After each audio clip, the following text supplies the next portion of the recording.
Grisha Conceptual Classes for Science and Mathematics. In this video, I am going to discuss the next topic of Class 9, Chapter 12, Sound, that is Reflection of Sound. Reflection of Sound क्या होता है? हमने पहले Reflection of Light पढ़ा हुआ है, that the bouncing back of a light when it strikes something shiny and polished surface.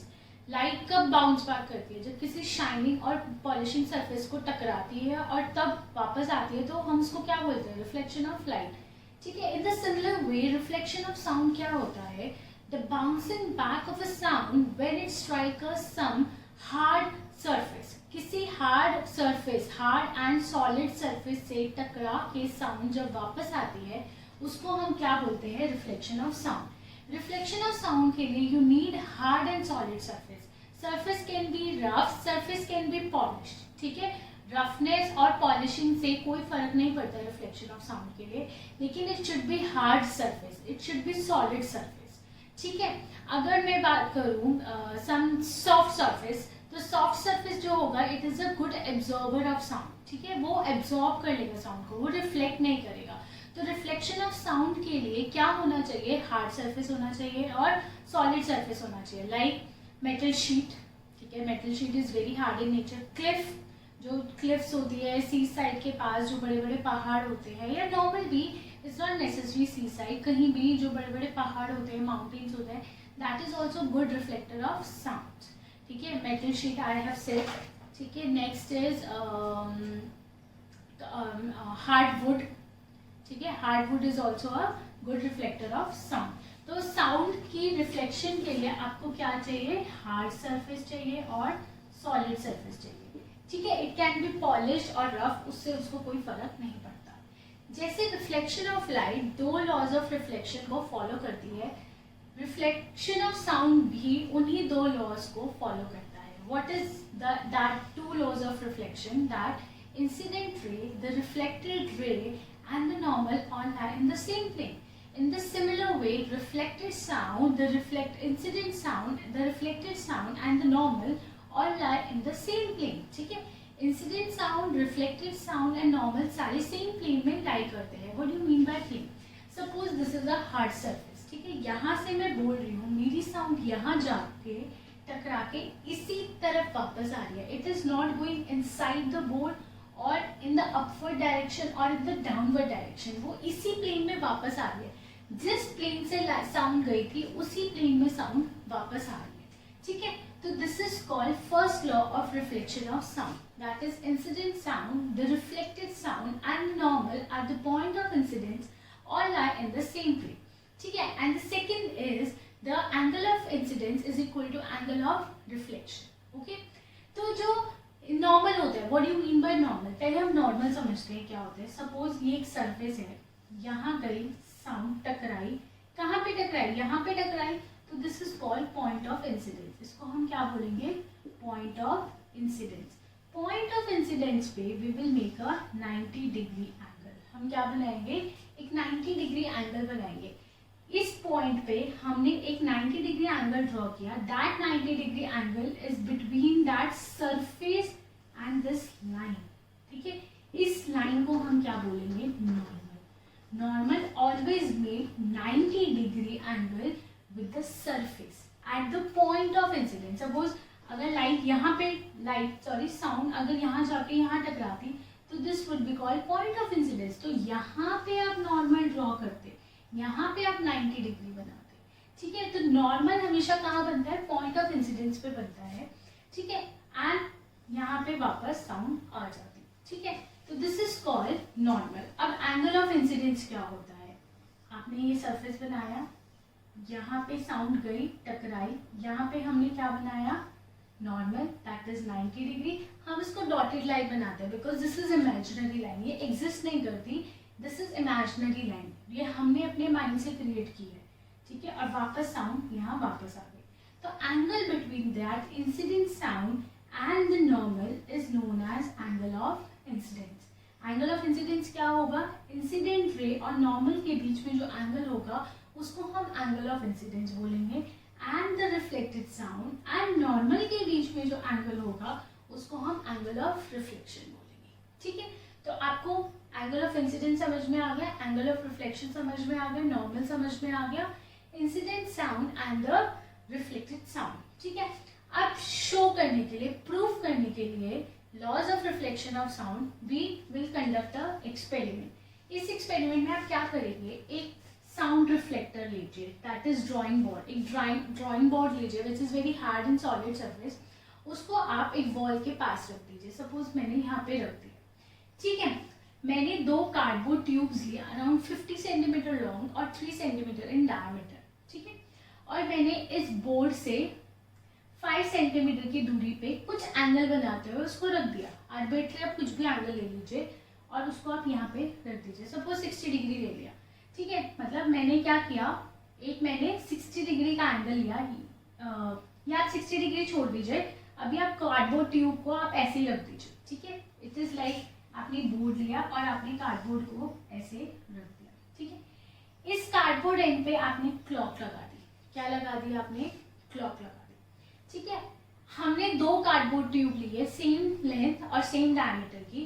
Cardboard और इस ड्राइंग बोर्ड के बीच में एटलीस्ट 5 सेंटीमीटर का डिस्टेंस होना जरूरी है। You can take much larger distance also, ठीक है। आपने यहाँ से क्लॉक लिया और क्लॉक को आपने ऑन कर दिया, तो वो टिक टिक टिक टिक की आवाज स्टार्ट कर देगा, ठीक है। जब वो टिक टिक की आवाज स्टार्ट कर देगा तो यहाँ पे आप दूसरा कार्डबोर्ड ट्यूब रखिए और आवाज सुनने की कोशिश कीजिए, ठीक है। सपोज यहाँ रखा, पहले मैंने दूसरा कार्डबोर्ड ट्यूब यहाँ रखा, मुझे साउंड नहीं सुनाई देगी ज्यादा, यहाँ से साउंड नहीं सुनाई देगी। फिर मैंने उसका थोड़ा सा एंगल शिफ्ट किया, मैंने यहाँ रख दिया, मुझे तब भी अच्छे से सुनाई नहीं दी, थोड़ी बहुत सुनाई दे रही है बट ज्यादा अच्छे से लाउडेस्ट साउंड नहीं सुनाई दे रही, ठीक है। फिर मैंने उसका एंगल थोड़ा सा शिफ्ट किया, ठीक है। शिफ्ट करते करते एक पॉइंट ऐसा आएगा जहां पे मुझे क्लॉक की आवाज बिल्कुल क्लियर और लाउड सुनाई देगी, ठीक है। तो मैं वहां पे उसको रख दूंगी, ठीक है, और उस पॉइंट को मार्क कर लूंगी। Then what I will do, मैं ये क्लॉक को इस point, this is called angle of incidence, यहाँ पे मैंने इसको इससे ज्वाइन कर दिया। यहाँ पे मैंने फिर 90 डिग्री का एक एंगल बनाया, दैट इज नॉर्मल, और जहाँ पे मुझे आवाज सुनाई दे रही थी उस पॉइंट को मार्क किया और उसको इस एंगल, इस पॉइंट ऑफ इंसिडेंस से ज्वाइन कर दिया, ठीक है। उसके बाद I will measure this angle of incidence, angle of reflection. What would I find, कि मुझे क्या मिलेगा, इस एंगल और इस एंगल की वैल्यू इक्वल मिलेगी। क्या मिलेगी, इक्वल, ठीक है। ये इक्वल ही आएगी, ठीक है। अगर थोड़ी सी कम ज्यादा भी होगी, अगर सपोज आप इसको यहाँ कर रहे हो, I is not equal to R, in that case आपको क्लियर साउंड नहीं सुनाई दी होगी उस पॉइंट पे। लेकिन जब angle I is equal to R होगा, आपको बिल्कुल क्लियर लाउड साउंड सुनाई देगी, ठीक है। तो this experiment is showing the reflection of sound and that it is obeying the rule for the law of reflection of sound. I hope आपको ये सब क्लियर हो गया हो, ठीक है। जब साउंड रिफ्लेक्ट करती है, जैसे अगर मैं एक चीज लेती हूँ, मैंने एक ये ट्यूब ली, यहाँ से मैंने साउंड भेजी, यहाँ से साउंड भेजी, व्हाट विल हैपन, साउंड यहाँ जाएगी, यहाँ से टकरा के वापस इधर आएगी, फिर वापस इधर जाएगी टकरा के, फिर इधर जाएगी टकरा के। तो व्हाट इज हैपनिंग है, multiple reflection of sound is here, क्योंकि ये क्या कर रहे हैं, साउंड को एब्जॉर्ब नहीं कर रहे, इट इज रिफ्लेक्टिंग बैक। ये लाइट साउंड यहाँ से यहाँ गई, इससे टकरा के इधर आई, इससे टकरा के इधर गई, फिर इधर गई, ठीक है। तो जब रिफ्लेक्शन ऑफ साउंड होता है तो एम्पलीट्यूड ऐड होता जाता है। क्या होता जाता है, एम्पलीट्यूड ऐड होता जाता है। ये कैसे ऐड होता है, ये आप हायर स्टैंडर्ड में स्टडी करेंगे, there is particular reason and formula for that. जब एम्पलीट्यूड ऐड हो रहा है, एम्पलीट्यूड इंक्रीज हो रहा है, तो लाउडनेस भी क्या होगी, इंक्रीज होती हुई जाएगी, ठीक है। Because amplitude is directly proportional to the loudness, more the amplitude of the sound wave, more will be the loudness, ठीक है। तो इसी के बेस पे हम लोग अब application of reflection of sounds पढ़ेंगे। Application of reflection of sound के बेसिस पे many instruments are design, like megaphone, bulb horn, stethoscope, ठीक है, कर्व सीलिंग बोर्ड। ये सब किसकी एप्लीकेशन है, रिफ्लेक्शन ऑफ साउंड, जो अब हम पॉइंट टू पॉइंट डिस्कस करना स्टार्ट करें। Application of reflection of sound, ठीक है। अब रिफ्लेक्शन ऑफ साउंड जो हमने फिनोमेना डिस्कस किया, उसकी क्या एप्लीकेशन है, उसको हम कैसे यूज करते हैं। फर्स्ट हम एप्लीकेशन स्टडी करते हैं मेगाफोन। मेगाफोन जो लाउड हेलर्स होते हैं, जो हम लोग ऑडियंस में दूर तक आवाज़ पहुंचाने के लिए, लाउड वॉइस पहुंचाने के लिए जो यूज़ करते हैं, जिसको हम लाउड हेलर्स भी बोलते हैं। क्या बोलते हैं? Loud healers.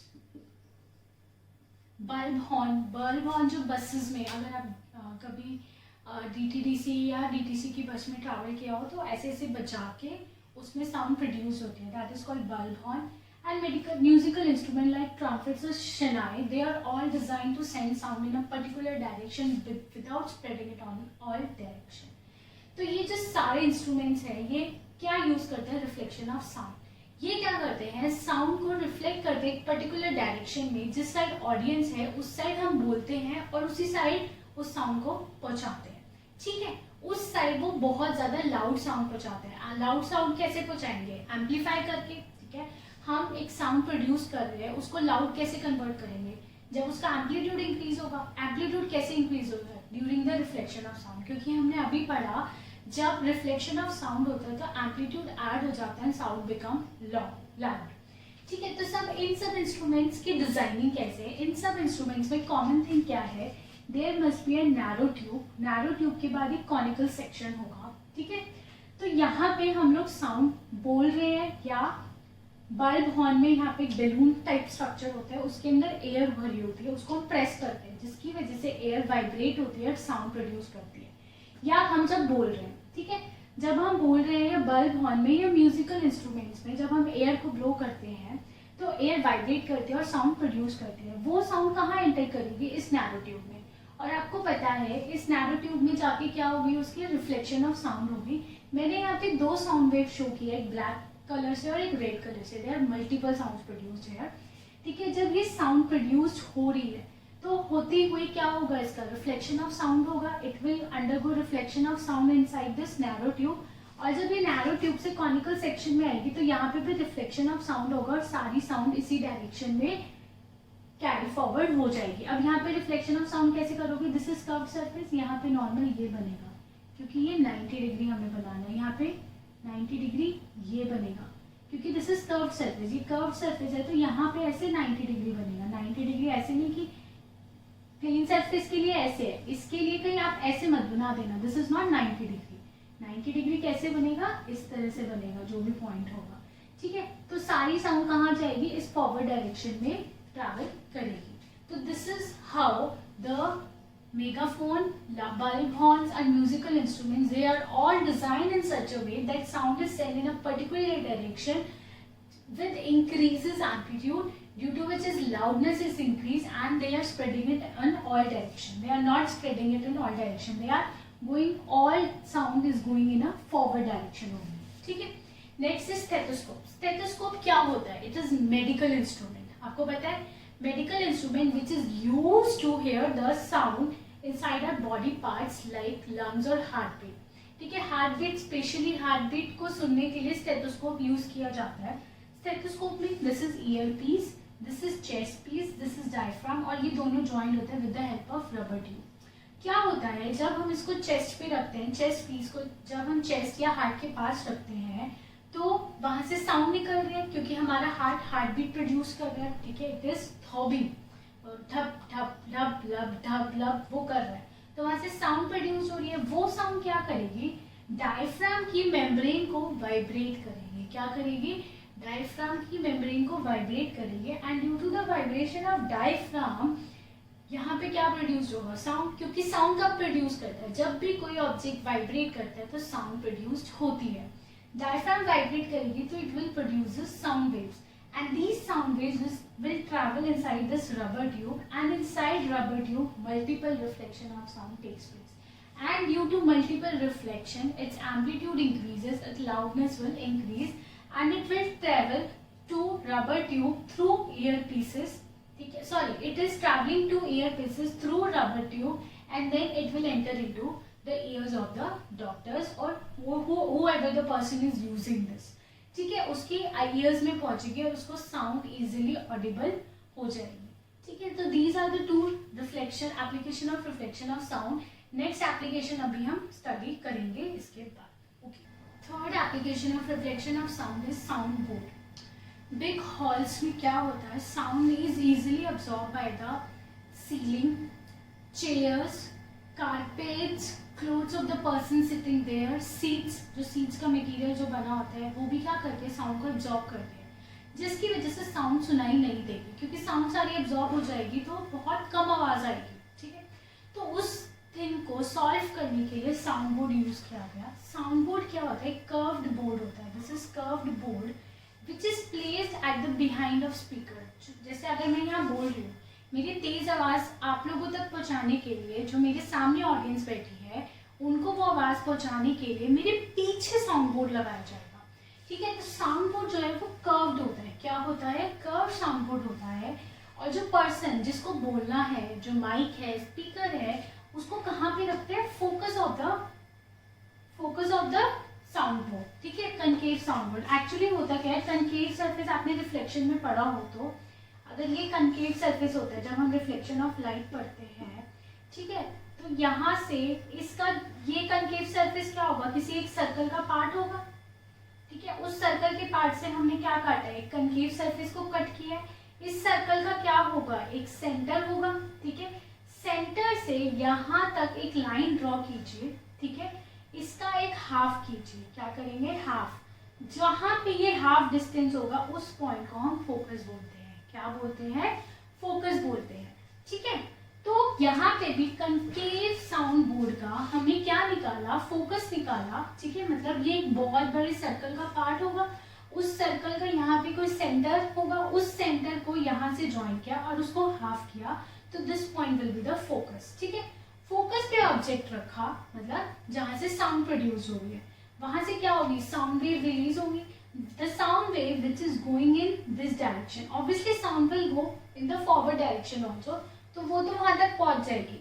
लेकिन जो साउंड पीछे पहुंचेगी वो इस कर्व साउंड बोर्ड से क्या होगी, टकरा के वापस जाएगी, दैट इज उसकी रिफ्लेक्शन होगी। ठीक है, ये भी एक रूल है, जो भी कोई लाइट रेज, यहाँ पे मैं लाइट रेज बता रही हूँ, वही सेम रूल साउंड वेव्स पर भी अप्लाई होता है। जब कोई भी लाइट रेज फोकस से निकलती है तो वो क्या हो जाती है, पैरेलल हो जाती है। क्या हो जाती है, सारी पैरेलल हो जाती है after striking to the surface. तो यहाँ पे भी क्या हो रहा है, जब पर्सन यहाँ बैठा है या जो बोल रहा है, वहां से जो साउंड वेव्स यहाँ पे निकल रही है, साउंड बोर्ड से टकरा रही है, टकराने के बाद इट विल गेट रिफ्लेक्ट। ये क्या होगी, ये साउंड वेव्स रिफ्लेक्ट होगी इन द फॉरवर्ड डायरेक्शन, इस फॉरवर्ड डायरेक्शन में रिफ्लेक्ट होगी। और यहाँ पे कौन बैठे हैं, person sitting in the big hall, और उनके कानों तक वो साउंड वेव जाएगी और they can easily here that sound. ठीक है, और रिफ्लेक्शन ऑफ साउंड से और क्या होगा, एम्पलीट्यूड विल इंक्रीज।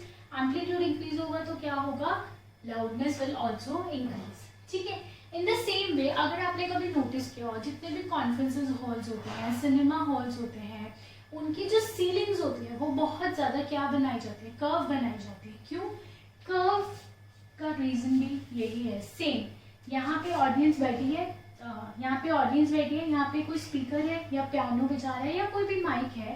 ठीक है, अगर आपने देखा आपके स्कूल में जो भी फंक्शंस होते हैं, जनरली जो बोल रहा होता है उसको हम लोग साइड में खड़ा करते हैं। क्यों खड़ा करते हैं, ताकि जब वो साउंड वेव प्रोड्यूस करेगी, यहाँ से जो साउंड निकलेगी वो ऑडियंस तक डायरेक्ट पहुंच जाएगी, लेकिन जो साउंड वेव ऊपर जाएंगे इट विल गेट रिफ्लेक्ट, वो रिफ्लेक्ट होके सीधा ऊपर से नीचे आएगी और it will reach into the ears of the audience, वो ईयर्स ऑफ द ऑडियंस के कानों में डायरेक्ट पहुंच जाएगी। ठीक है, तो these are all reflected sound.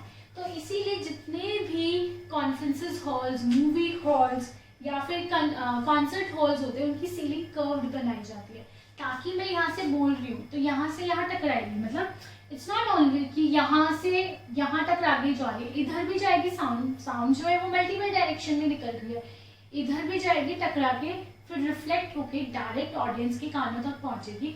तो जो पर्सन बिल्कुल लास्ट में बैठा है उसको भी अच्छे से क्लियरली साउंड ऑडिबल होगी। ठीक है, so this is all about the application of reflection of sound. In next video we will discuss about the echo and the reverberation of sound. Thank you. If you like our video, please subscribe to our channel Grisha Conceptual Classes for Science and Mathematics, and please like our FB page also. If you have any doubt, please comment below.